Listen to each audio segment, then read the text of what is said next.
Ex-Renault boss Cyril Abiteboul might not be in Formula One anymore, but it looks like he's got a promising career as a fortune teller. The team principal predicted that Aussie driver Daniel Ricciardo would regret his decision to leave the French team, and now that couldn't be any truer. In today's video, we're looking at the drama that's been going down at McLaren, and there's been a lot of it. First off, was anyone really expecting it? Every year as the summer break gets closer, before the grid returns to the Spa for the Belgian Grand Prix, silly season always comes and goes. Drivers sit down with new teams, confirm their contracts for the year ahead. Younger ones join in, and older ones retire. While the biggest headline this year may have been four-time world champion Sebastian Vettel's retirement, it wasn't exactly sunshine and roses over at McLaren. Daniel had joined the working base team back in 2021, leaving Renault because he didn't think they could lead him to a world title. Everyone thought it was the perfect move. The team was a good fit for him. His teammate was a young and exciting Lando Norris, and he seemed to have a new hunger for the win. Clearly, that move didn't work out for the Aussie, since his peak with McLaren was his Monza win. As insane as that was, there wasn't really much else to talk about in his career. When rumors started swirling again in 2022, the driver took to social media himself to share an Instagram story detailing that he fully intended to stay until the end of 2023, which was his original contract with the team. But over the break, things got shadier, with team boss Zak Brown acknowledging that the driver could be doing far better than he was. Add a certain newbie making his way up the ladder, and fans had no idea where the honey badger was going to be. And now it looks like he doesn't know either. After weeks of talks behind closed doors, the rumor mill started working overtime, and a mostly quiet summer break race weekend finally arrived, with drivers arriving at Spa ready to get the season up and running again. But before anyone could get inside a car, an announcement shocked everyone. Daniel Ricciardo has been removed from McLaren, with his contract terminated a year before it was up. The F1 world was in shock, but nobody was more surprised than the honey badger himself. The 8-time Grand Prix winner was slated to be with McLaren until the end of the 2023 season on a whopping $25 million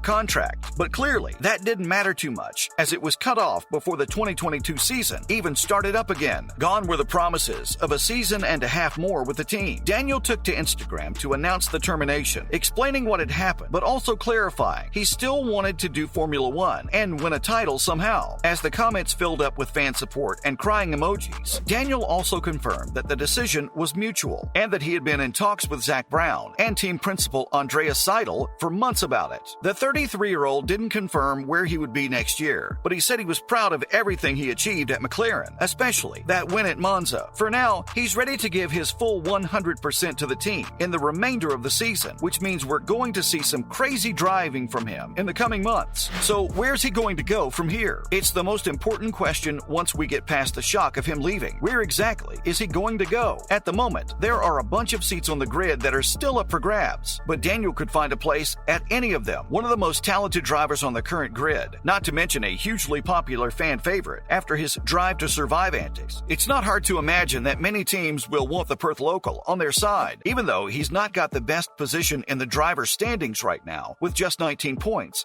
His record speaks for itself. Nobody expects him to exit the sport altogether. So what's his new home going to be? The most likely situation at the moment is a return to Alpine, where he raced back when it was still Renault. It seems like both sides want a reunion, and with Alpine competing with McLaren for the top of the midfield, he could be a great asset to them. Alpine also just lost Spanish legend Fernando Alonso to Aston Martin, along with some huge drama with Oscar Piastri. At this point, signing the Aussie would benefit them in more ways than one. Lower on the grid, Haas and Williams have yet to sign anyone to partner with Kevin Magnussen and Alex Albon, and reportedly, both teams have reached out to Daniel over the break. In fact, he even took a phone call from Haas boss Gunther Steiner ahead of the race at the Hungaroring. But what's happening on McLaren's side? The team may have ended the contract themselves, but that doesn't mean they're happy to see their driver go. In fact, they even offered him an alternate job, just so he could stay a part of the McLaren family. They actually offered the Aussie a chance to race in their IndyCar team instead. The team entered the championship in a partnership with Aero Schmidt Peterson in 2020, and currently their drivers are Pato O'Ward Coulthard and Felix Rosenqvist. But Daniel clearly declined the offer, and he's committed to staying in Formula One and wants to focus on securing a seat for next year. In terms of who's replacing him, McLaren seems to be eyeing the much younger and insanely talented Oscar Piastri. The Formula 2 and 3 champion has made a name for himself on the grid already, despite not even being on an official F1 team yet. First, Alpine seemed to have signed him, but a little social media fiasco confirmed that the team has just made the announcement before even confirming it with a contract, and Oscar didn't hold back when exposing them. As the drama went down, reports came out saying he'd already come to an agreement with the Woking team, which means he's probably the most likely option to be Lando's teammate next year. And now here's everything you need to know about Belgium. Spa-Francorchamps, known as Spa to most fans and teams, is the circuit where Belgium hosts its Grand Prix, and it's also the venue for the first race back after the summer break. The track has had an $80 million makeover since 2021's race, with measures taken to make racing safer as well. But don't expect it to be any easier. As iconic as the circuit is, 2022 is also the year that Spa's contract with F1 expires, meaning this might be the last Belgian Grand Prix for quite a while. Free practice rounds will start on August 26th, followed by qualifying on the 27th, and a race day on Sunday that's guaranteed to be explosive. And we can't wait to see our favorite drivers back and recharged from the break.